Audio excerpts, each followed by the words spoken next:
Everybody loves a perfectly seared steak. It just seals in the flavor, it's got a nice crust, and it's just delicious. It's perfect. Reverse searing a steak is the best way that I've found to keep a steak tender and juicy and just all around amazing. You know, because sometimes you'll try and cook a steak and it gets dried out, and if it's a nice cut, that just kind of stinks in the end because you paid so much money for a piece of steak and then you killed it.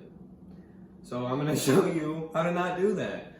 Some of the things you're gonna need for reverse searing a steak are a cast iron pan. I recommend a cast iron pan if you have a gas or electric stove with like the metal top, because if you have a glass top electric stove, you could scratch it and damage it. So I wouldn't use a cast iron pan on that, but that's up to you. That's your choice if you want to scratch your stove.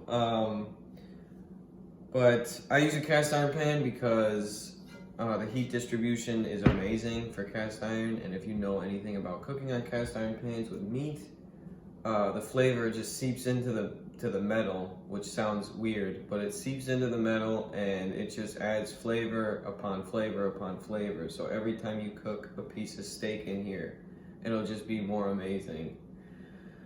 So you need that.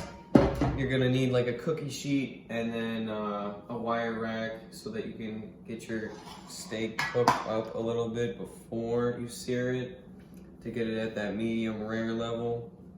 I use rosemary, thyme, and then I have a clove of garlic over here for spicing it up when I'm searing it. I already have my rub on here. I marinated it overnight. I use salt and pepper mainly, and then a little bit of a special blend that I'm not gonna give out. So, and then you also need vegetable oil and butter. I'm gonna get the oven preheated and we're gonna get this going.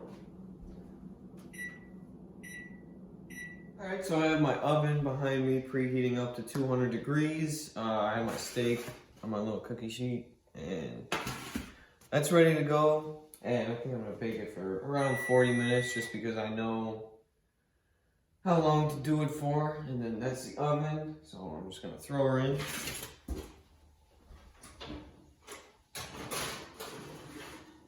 Get that started up, and I'll see you guys in 40 minutes to see what it looks like, and hopefully it'll be ready to sear. Alright, my timer just went off for the steak, so I'm going to pull it out and see how it's looking. I have my cast iron pan heating up right now with some vegetable oil and a little bit of butter. So I'm going to pull this steak out and see how it looks.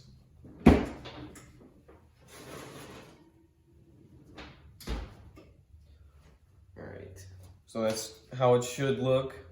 It's actually perfect. So I'm going to set it over here to rest for a little bit while the pan's heating up. And I'll be back when the pan's heated up and we're going to sear it. Alright, now that my pan is heated up, I am going to get ready to start searing the steak.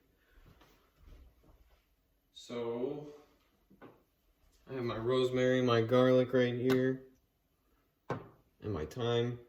And just a tip, crushed garlic for flavor, because the flavor will disperse a lot more if it's crushed than if it's not. So I'm going to grab my tongs and get the steak.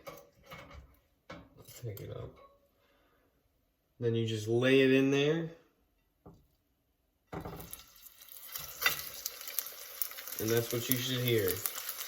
That sizzle. Then what you want to do is lay your garlic on top along with the other spices so they don't burn in the pan.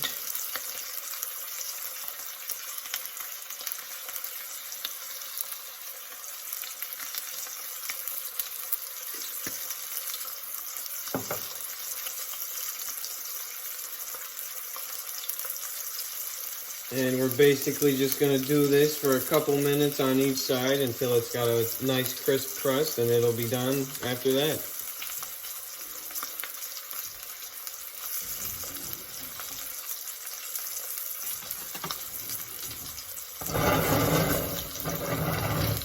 Another good tip is to baste your steak. to keep it kind of hydrated, and it'll cook the top and start cooking some of the spices. So you take a spoon, get some of the butter and oil, and you just baste it over the top.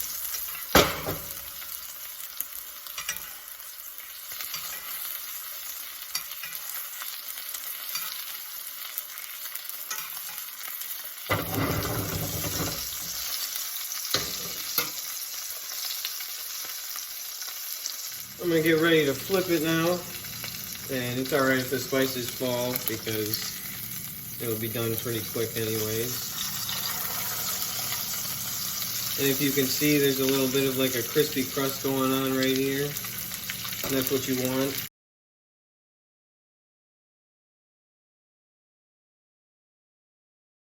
Alright, so this is a finished product. It's been sitting for a little bit. Just, you know, you gotta let your steak settle after you've been cooking it.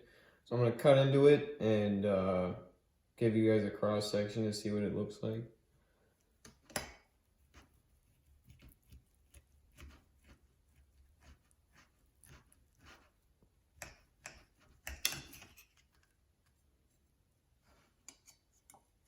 And that right there, that's a good steak. But yeah, that's basically how you reverse sear a steak. It's not super labor intensive. So there's not too many steps, but yeah, that's it. You can use it for special occasions and stuff, maybe a little bit of a date night, something like that. But yeah, it's a useful skill to know how to cook meat, and I know a lot of people that don't know how to cook very much at all, so it's a good skill.